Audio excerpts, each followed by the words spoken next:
Good morning, everyone, and welcome back to Doodling with Purpose, our week-by-week guide to learning how to do this. Read and write Egyptian hieroglyphics. If you haven't figured that out by now at lesson 70, then, well, maybe start over with lesson 1, but that's what this series is all about. So today I'm going to go into some prepositions and some word order usage because as we continue to build up the offering formula, it's going to be important to review that. So, quick review, prepositions, words that prepose a noun. So, in Egyptian, some common ones, and a little of this is review. The owl, the M sound, if it's done just as a single glyph, has a couple meanings. It can mean in, it can mean with, it can mean from, or it can mean as. And you'll see this before a word as a preposition, hence prepose, just like in English. So if you see the owl before the plan for a house and using the single stroke there to indicate that the per glyph for house means actually house with the stroke, so that would mean per. And of course, this would mean in the house, right? Well, because M, the owl glyph, has multiple meanings, you might want to review all of the possibilities. So per could mean in the house, it could mean with the house, from the house, or as the house. Most likely it's going to be in the house, but it's good to look at all of the options in order to apply some common sense, shall we say, and figure out how the sentence, or rather the word within the sentence, works. And with common sense applied, in the house probably makes the most sense. You're really not going to say as the house. Maybe from the house. Maybe the person is coming from the house. But again, you'll use the sentence structure. All right, next, another one is the water sign N, when it's by itself, has a few meanings. It can mean to or towards, like to a person, towards. And it's always towards a person in this case. It can also mean for, as in, for something. And it can also mean of. So once again, we have 3 different possible meanings for the same preposition word. And once again, we're going to apply, basic common sense.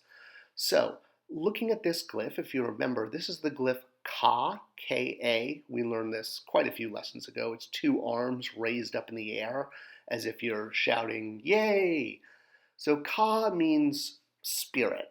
It doesn't literally mean spirit. It's actually a very, Egyptian word because it's a very religious word.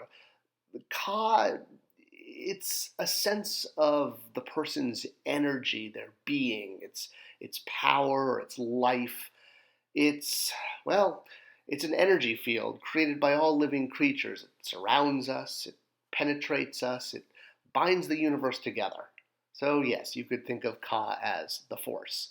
So Ka, or spirit, force, if you have the N glyph above and below it, remembering that N can mean towards, of, or for, well, which ones do you apply here?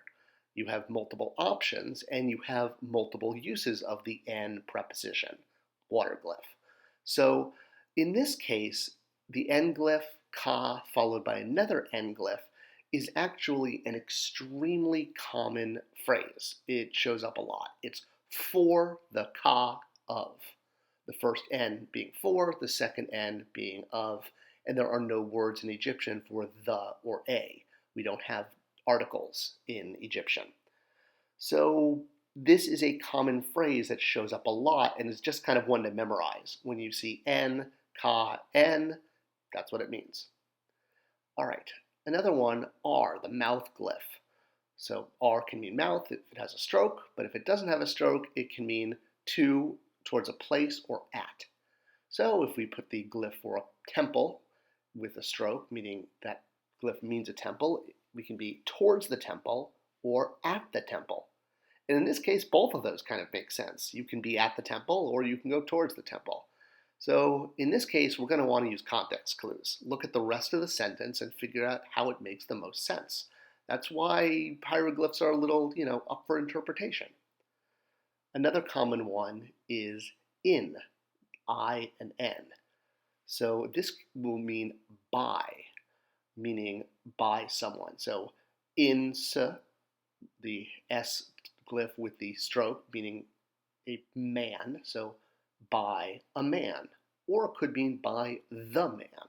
So without having articles in Egyptian, a and the, again, we have to use context clues to figure out should we be translating this as by a man or by the man. Again, another one is Hana, and just so you understand, the little R mark is ah, just like that 3 can be This is phonetic. You should get used to writing letters and translations phonetically as opposed to just the English letter, because Egyptian doesn't have all the equivalents of English. So that's why I've written the phonetic sound for ah. So Hana means with. I always think it is like with my friend Hana. I don't know, it always helps me. So there's obviously more than one way to write with. And this is because in Egyptian you were writing on stone, and sometimes you had more space and sometimes less space. So in this case, if you were to write Hana st, st with the stroke under it, meaning woman, so this would mean either with a woman or with the woman. Once again, we have to use not necessarily context clues, but our better judgment of the best way to translate it. There's no one guide to understanding if the or a should apply. It really is up to the sentence structure and fitting in the word that just feels like it works the best when going into English. All right, so one last example. So here we have nefer, which, if you remember your vocabulary, if you've been keeping track, is man good. Nefer, or the good man. So again, it could be a good man or the good man. So man comes before good, just like in French, where you have the noun before the descriptor, the adjective. So let's say you want to say this. Unlike a and the, there is a word for this in Egyptian. The masculine version is pun, and the feminine is tun. The p, followed by the n, the water glyph, or the t, the loaf, followed by the water glyph. So this is just going to be based on if the word is masculine or feminine. So tun would be this man, or man this. But again, we read it this man, and tun would be this woman, or literally woman this. But again, when we go into English, we're just going to flip these so it actually reads correctly and doesn't feel like we're speaking pidgin English, or we don't have a good grasp of how the language goes together when translating one to the other. All right, we are still just getting warmed up, lesson 70, and I feel like we're only getting started. Next week, we're going to go back to the offering formula and learn a couple more phrases that are going to build it out so we can understand the full way the offering formula is used. It's something very common in museums and stela and on different papyruses. If you like this series, do give it a like and a subscription. It tells YouTube to share it with other people, and that's kind of whole fun of it. It's their algorithm, it's how it works. Thanks for watching, and I'll see you guys next week for more doodling with purpose.